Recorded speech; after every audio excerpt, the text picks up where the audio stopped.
Video കാണാം. ഭാരതമെന്ന പേർ കേട്ടാൽ അഭിമാനപൂരിതമാകണം അന്തരംഗം. കേരളമെന്നു കേട്ടാലോ തിളയ്ക്കണം ചോര നമുക്കു ഞരമ്പുകളിൽ. ഭാരതത്തിൻ്റെ ഐക്യത്തെയും കേരളത്തിൻ്റെ സാംസ്കാരിക പൈതൃകത്തെയും ഉയർത്തിപ്പിടിച്ച മലയാളിയുടെ ദേശീയ കവിയാണ് ശ്രീ വള്ളത്തോൾ നാരായണ മേനോൻ. ആധുനിക കവിത്രയത്തിൽ ഉൾപ്പെട്ട വള്ളത്തോൾ 1878 ഇന്നത്തെ മലപ്പുറം ജില്ലയിൽ ഉൾപ്പെടുന്ന പൊന്നാനിയിൽ മംഗലവംശത്തിൽപ്പെട്ട വള്ളത്തോൾ തറവാട്ടിൽ ജനിച്ചു. അച്ഛൻ മല്ലിശ്ശേരി ദാമോദരൻ ഇളയത്, അമ്മ പാർവതിയമ്മ.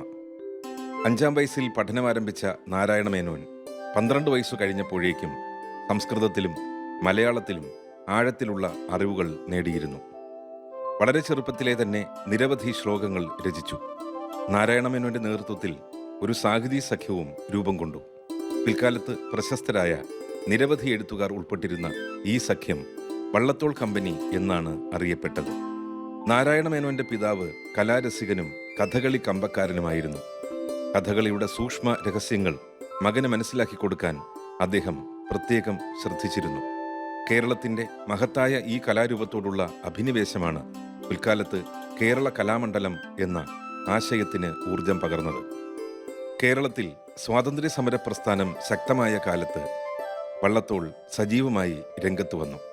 താമസിയാതെ അദ്ദേഹം മലബാറിലെ ദേശീയ പ്രസ്ഥാനത്തിൻ്റെ മുഖ്യധാരയിലേക്ക് ഉയർന്നു. മഹാത്മാഗാന്ധിയുടെ ആശയങ്ങളും ആദർശങ്ങളും വള്ളത്തോളിനെ ഏറെ ആകർഷിച്ചു. ഗാന്ധിയെ അദ്ദേഹം ഗുരുനാഥനായി കാണുകയും ചരിത്രപ്രസിദ്ധമായ വൈക്കം സത്യാഗ്രഹ വേദിയിൽ വെച്ച് അദ്ദേഹത്തെ നേരിൽ സന്ദർശിക്കുകയും ചെയ്തു. ഗാന്ധിജിയെക്കുറിച്ച് എൻ്റെ ഗുരുനാഥൻ എന്ന പേരിൽ ഒരു കവിതയും അദ്ദേഹം രചിച്ചിട്ടുണ്ട്. സാഹിത്യമഞ്ജരി 11 ഭാഗം, ബന്ധനസ്ഥനായ അനിരുദ്ധൻ, മഗ്ദലന മറിയം, കൊച്ചു സീത, ശിഷ്യനും മകനും, അച്ഛനും മകളും, ചിത്രയോഗം, മഹാകാവ്യം, ബധിരവിലാപം തുടങ്ങി നിരവധി കൃതികൾ പല കാലഘട്ടങ്ങളിലായി അദ്ദേഹം രചിച്ചു. വാൽമീകി രാമായണം തർജ്ജമ ചെയ്തതോടെ കേരള വാൽമീകി എന്ന് അദ്ദേഹം അറിയപ്പെട്ടു. ഋഗ്വേദ സംഹിതയുടെ വിവർത്തനവും ഏറെ ശ്രദ്ധേയമായി. 90ഓളം കൃതികളും കേരള കലാമണ്ഡലമെന്ന മഹത്തായ ആശയവും അദ്ദേഹത്തെ എക്കാലവും സ്മരണീയനാക്കുന്നു.